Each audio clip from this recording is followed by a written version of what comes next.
Hi everyone! So ngayon, dahil darating yung mga biyanan ko from Romania, paglulutuan ko sila ng lechon paksiw.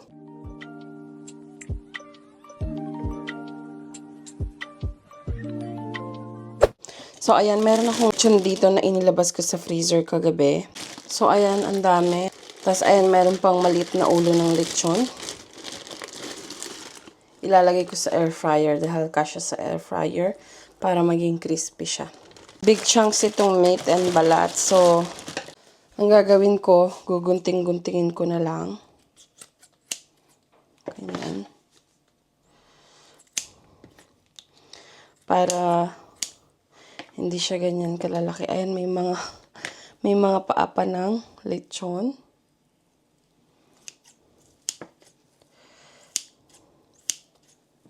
So, ayan, madali lang sa gunting. So, okay na to.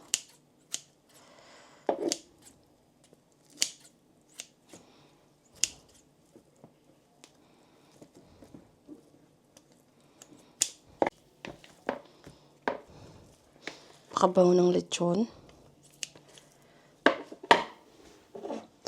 Ayan, nagkakape ako. Ang isikaso ko talaga to. Pagkagising ko. And si Baby Eden nasa daycare naman. Hinatid ng daddy niya bago pumasok sa work. So, ayan, okay na to. Ayan na lahat ng lechon. 2 kilo siguro to. Ayan, mainit na tong kawali. Maglalagay na ako ng mantika. Itong bawang.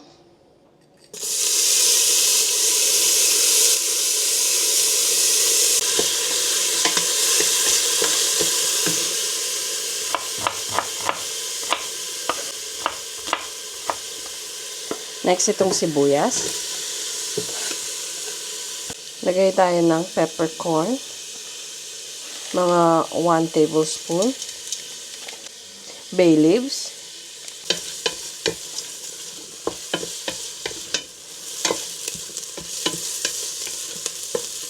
Lagay ko na dito yung lechon.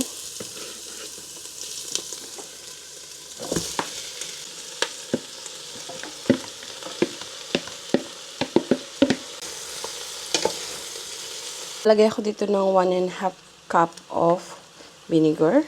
Cane vinegar. Ayan. Next naman itong 1/4 cup of soy sauce.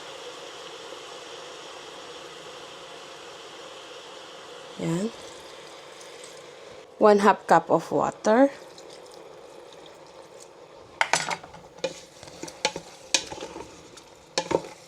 And then, mangtumas. Ito pahirapan tong mangtumas na to eh. Nabili ko sa Asian shop and I don't know, pero sobrang ayaw lumabas yung sauce niya. So, kailangan ko talaga gamitan ng try natin. Yan. Okay. Malabas. So, isang bote to. Balawan natin. Sayang.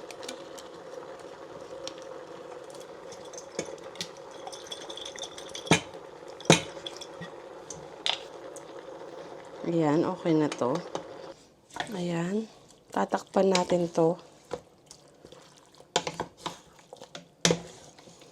Pakasarap na agad ng itsura. I mean, luto naman yung lechon. So, kailangan lang natin i-simmer para maluto yung sauce niya. Takpan ko na muna. Ayan, punta na tayo sa Antwerpen Central Station. Yung dating nila doon is 3 o'clock in the afternoon and now it's 12:45 here in Belgium. At maaga akong pupunta doon dahil mamimili ako ng mga ilang kailangan sa bahay and a bit of shopping. Kasi I'm sure wala silang dalang tsinelas pang bahay. So, bibilhan ko sila para meron silang magamit sa bahay. And punta rin ako sa Asian shop dahil mamimili ako ng mga ilang prutas, kagaya na lang ng dragon fruit dahil doon lang namin nabibili. And ayan, nasa train na ako. Ayan, parang solo ko yung train. Walang katao-tao. So, 20 minutes lang naman yung biyahe. And next stop, Antwerpen Central Station na. And ayun, update ko kayo mamaya kapag na-meet ko sila. And maybe pakita ko sa inyo yung a bit of shopping, kung ano yung mga bibilin ko para sa kanila. And yeah.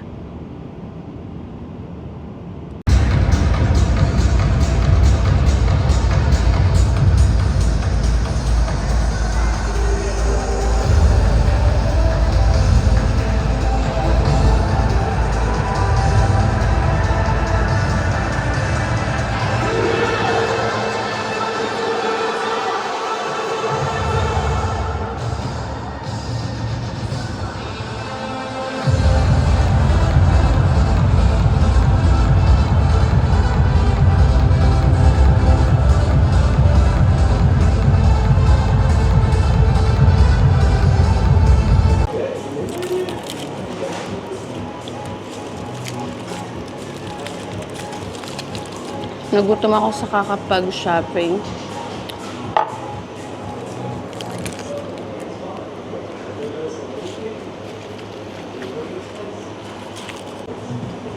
Ayan, kumakain ako ng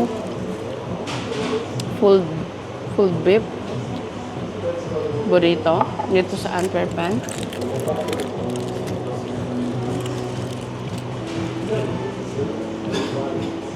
Paubos na.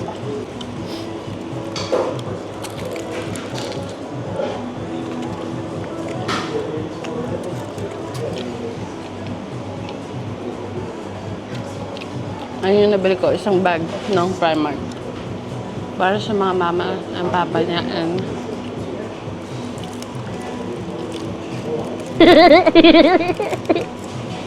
and mga para sa akin din.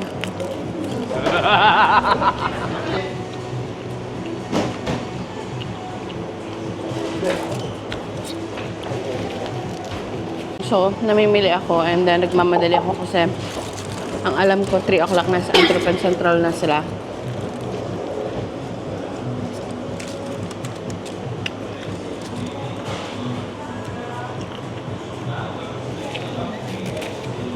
Ayun, tumawag si Bebe. Nabukas pala yung arrive nila Friday. My God.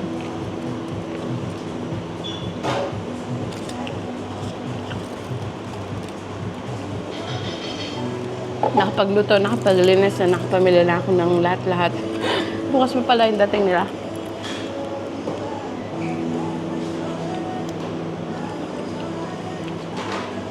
Akala ni Bebe, ngayon, buti na lang sinabi niya. So, ayun, nag-ano na lang ako, shopping ng hindi hadalian.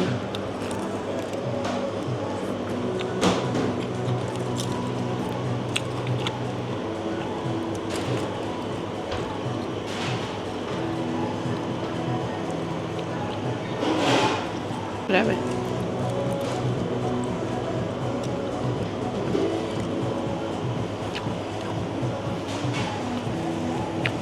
Ayan, uwi ako hindi sila kasama. So, bukas ulit, punta ako ng Antwerpen.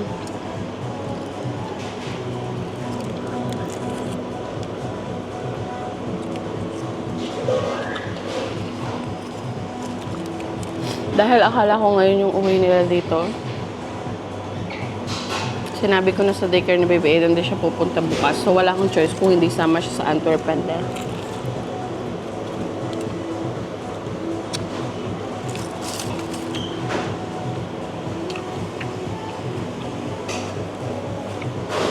So, update ko na lang kayo.